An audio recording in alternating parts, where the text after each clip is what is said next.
These forums to promote their political agenda. I thank you, Mr. President.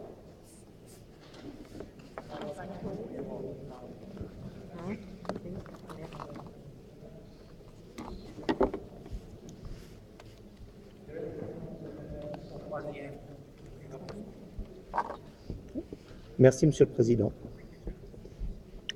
Merci, Monsieur le Président. Je représente aujourd'hui le peuple de Savoie, peuple millénaire sur un territoire jouxtant Genève et que la France a annexé depuis plus de 150 ans. Après les violences physiques perpétrées sur nos aïeux en 1871 et 1914, nous ressentons de plus en plus une forme de violence psychologique avec un refus systématique de l'application de nos droits acquis par des traités internationaux, comme la suppression de notre nationalité, notre histoire, notre langue, notre neutralité que nous détenions de la Suisse pour avoir donné Genève à la Confédération helvétique en 1815.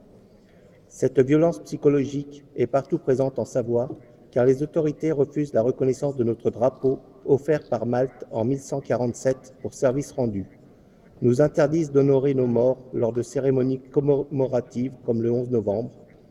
Les gendarmes omniprésents nous contrôlent jusqu'à plusieurs fois par jour, nous séquestrent sur des parkings pendant plusieurs heures lors des cérémonies, nous suivent des journées entières, refusant de reconnaître notre nationalité savoisienne, réquisitionnant nos documents administratifs, usant de prétextes fallacieux pour établir des procédures et nous conduire devant des juges avertis, désireux de faire respecter le droit national au détriment du droit international. Des préfets préférant l'autoritarisme au dialogue. Pourtant, l'autodétermination des peuples n'est-elle pas inscrite dans la Constitution française? Chaque peuple subit l'influence propre au pays qui le domine. La démocratie tolère des violences psychologiques souvent beaucoup plus sournoises que la dictature. Lorsqu'une nation peu nombreuse est unie à une grande nation, elle doit traiter d'égal à égal, sinon elle devient soumise. Une annexion deviendrait-elle systématiquement synonyme de soumission?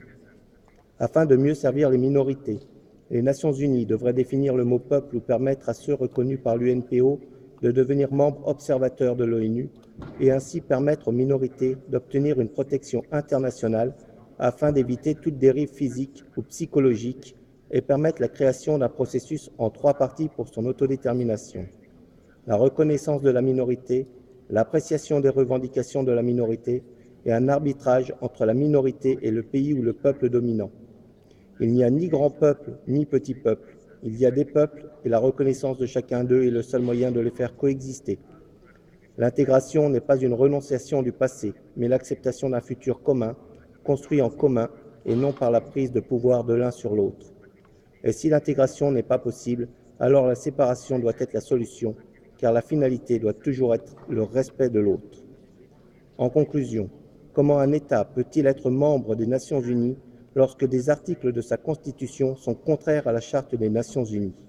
Ce n'est pas parce qu'on ne vous dit pas qu'il n'y a pas de problème qu'il n'existe pas. Merci, Monsieur le Président.